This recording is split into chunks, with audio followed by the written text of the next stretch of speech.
Alright, Marcus Garvey, Jamaica's best export, apart from Bob Marley, of course. This man is probably the greatest unifier of black people ever, and could be considered as one of the greatest African leaders of all times, one of the greatest leaders, inspiration that mankind has ever seen in the 20th century. Marcus Garvey was born on the 17th of August 1887 in St. Anne's Bay, and as you realize, a lot of great persons were born in August. I'll cover one of them in the future, which is Fidel Castro. I'll even do myself. I was also born in August, so yes, so look out for that. So Marcus Mosiah Garvey was born on the 17th of August 1887 in St. Anne's Bay, Jamaica. His parents were Marcus Mosiah Garvey Sr., a stonemason, and Sarah Jane Richards, a domestic worker. Together, they had 11 children, and unfortunately, only 2 would live to see adulthood: Marcus Garvey himself and his sister, Indiana. Marcus Garvey was to marry 2 times. He first married Amy Ashford Garvey, and unfortunately, they divorced soon after they married. They married in 1919 and divorced in 1922. That's a pretty short time. And he would later marry another Amy Jacques Garvey, and this time they would marry in 1922. So let me not say. So yes, they married shortly after he was divorced, and Amy Jacques Garvey was his personal secretary, and she would play a key role in his United Negro Improvement Association, and was instrumental in teaching people about Garvey after he died. They had 2 sons, Marcus Garvey Jr. and Julius Winston Garvey, both doctors, both brilliant men, and I will hopefully do a cover on them sooner than later. So Marcus Garvey went to England in 1912, and he worked at the offices of the African Times and the Orient Review Journal under the leadership of Deuce Muhammad Ali, the famous black nationalist and journalist. The African Times and the Orient Review was the first political journal produced by and for black people ever in Britain, and that was a great feat at the time. He returned to Jamaica from England in July 1914 with the help of an associate, Enos J. Slowly, and about 4 others. He created the United Negro Improvement Association and African Communities League and launched it on the 1st of August 1914, which is Emancipation Day in the British ruled Caribbean. So this man clearly has a love for August. Very great month. The first UNIA division was formed in New York in May 1917. Within a month, the organization had 2 million members all over the United States. So look at that. Great leader, I tell you. By 1920, the UNIA had 1,100 chapters in 40 countries around the world, such as the UK, Cuba, Panama, Costa Rica, and Ghana. By 1926, the membership of the UNIA had grown to over 11 million members. Marcus Garvey built the largest black organization in history. Can you believe that? In 1980, 9 years after the failure of his first newspaper, The Watchman, Garvey and the UNIA created the Negro World. It grew quickly from being a weekly publication into a worldwide phenomenon, which at its peak had a circulation of about 200,000. It featured reports from the UNIA chapter, poetry, literary excerpts, a woman's page, and commentary on global events significant to black people. It had sections in Spanish and French, and the colonial authorities feared the Negro world, and it was banned in many countries such as Belize, Trinidad, Guyana, and can you believe it, Jamaica, of all places. Jamaica, the place where he was born, banned his own paper, and several other African countries. Garvey and other black activists were partly inspired by the Irish movement for independence from English rule, and thus named the UNIA headquarters Liberty Hall after Liberty Hall in Dublin, Ireland, which was the symbolic seat of the Irish Revolution, located at 114 West 130th Street in New York City. The New York City Liberty Hall had a seating capacity of 6,000. It was dedicated on July 27, 1919, and Garvey held nightly meetings at the hall that drew up to 6,000 people. For the entire month of August 1920, Marcus Garvey's UNIA organization held its first international convention in New York City. Most events were held at the New York Liberty Hall. Its biggest events were held at New York City's world-famous Madison Square Gardens. An estimated, hear this, 25,000 black people attended the convention from all around the world. Delegations from 25 African countries were also in attendance to this historic convention. The convention adopted the Declaration of the Rights of the Negro Peoples of the World, which was one of the earliest and most complete documents advocating human rights and detailing the abuses against black people worldwide. The document made such demands such as the freedom of Africa for the Negro people of the world, the condemnation of the term nigger, and the stipulation that Negro be spelled with a capital N. No taxation without representation, equal treatment before the law, and also the condemnation of segregation and lynching. So trust me, truly a man before his time. Marcus Garvey launched the UNIA's first major commercial venture, the Black Star Line Steamship Corporation in New York in 1919. The goals of the corporation were to establish an efficient mode of transportation, communication, and trade among black people worldwide, and to enhance the stature, self-image, and pride of these communities. The public invested in the corporation by purchasing stock shares at $5 each. But trust me, this man had such grand ideas, and it's just a shame, man. Trust me. The corporation purchased its first ship, the SS Yarmouth, in September 1919.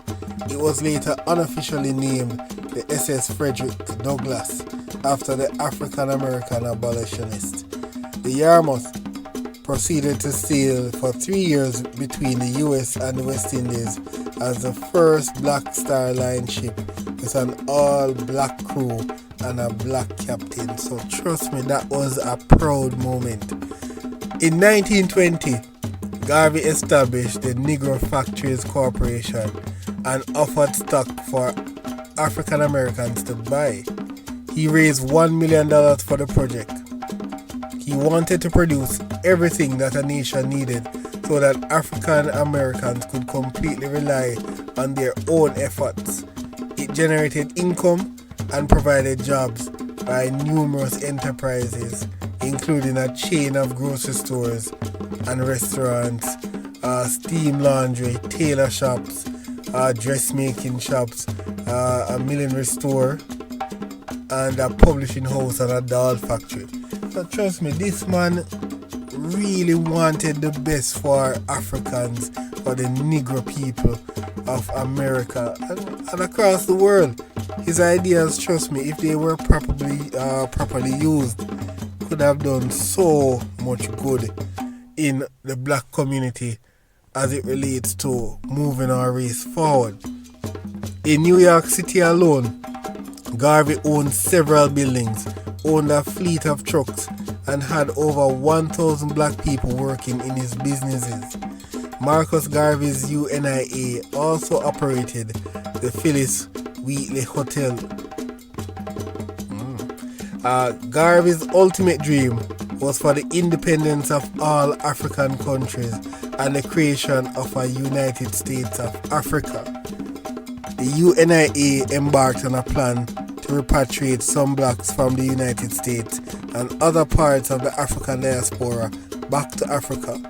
Liberia, a country established in 1822 by the American Colonization Society, was intended geographically as a base of the UNIA's African colonization venture. Garvey had enemies, because trust me, a man with so much great ideas for black people would accumulate some enemies. So Garvey had enemies including J. Edgar Hoover and ironically W.E.B. Du Bois.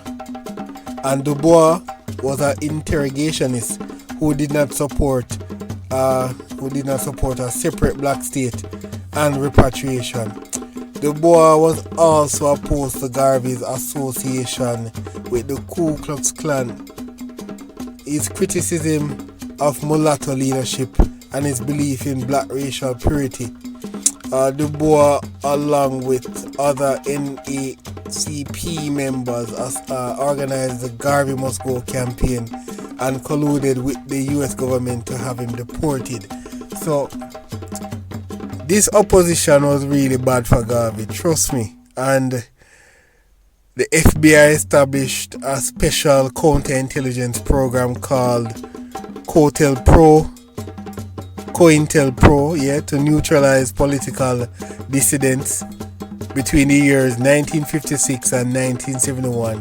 The FBI used this program to investigate radical national political groups for intelligence that would lead to involvement of foreign enemies with these groups. According to the FBI, one of the purposes of this program was to expose, disrupt, misdirect, discredit, or otherwise neutralize the activities of the black nationalists. They wanted to prevent the rise of a black messiah. So can you believe that? The white man. Oh boy. In 1919, Hoover hired the FBI's first black agent in order to infiltrate the UNIA. The agent, James Wormley Jones, was referred to as code number 800. One of Garvey's close confidants, Herbert Bowling, was a spy for the FBI, and he was known as Agent P-138. So the FBI seemingly didn't want Garvey to rise or to grow his organization, and they were hell-bent to get him out. In 1923, when his steamship company went bankrupt, Garvey was convicted of mail fraud by using the United States mail to fraudulently collect money for investment in a ship that was never acquired. He went to jail for 2 years. His sentence was commuted by President Coolidge before Garvey was deported to Jamaica. It was my view that he was innocent of all this, because we all know that if you want to convict a man, there are many ways that you can use to make evidence come about, and I just believe that he was wrongfully accused, and he just paid the price for people's ignorance. And it's just a shame that he was labeled as a fraudster, deported. And the sad thing, when Garvey arrived in Kingston on the 10th of December 1927, Garvey became a father and gave birth His wife gave birth to his two sons during that period. In 1928, Garvey created the People's Political Party, which was Jamaica's first modern political party and the first to defend the interests of the black majority. The party's manifesto called for official representation in the British Parliament, a minimum wage, land reform, a Jamaican university, judicial reform, a government-run electrical system, public high schools and libraries, and a national opera house. So, as I said, Garvey was really a modern man, a man before his time. Trust me, Jamaica really didn't embrace his ideas, and it's quite sad. In an effort to rebuild the international influence of the UNIA, Marcus Garvey moved to London in March 1935. In London, Garvey continued to speak extensively, appearing frequently at Speaker's Corner, Hyde Park. Sadly, Garvey had a stroke in January 1940, which left him partially paralyzed.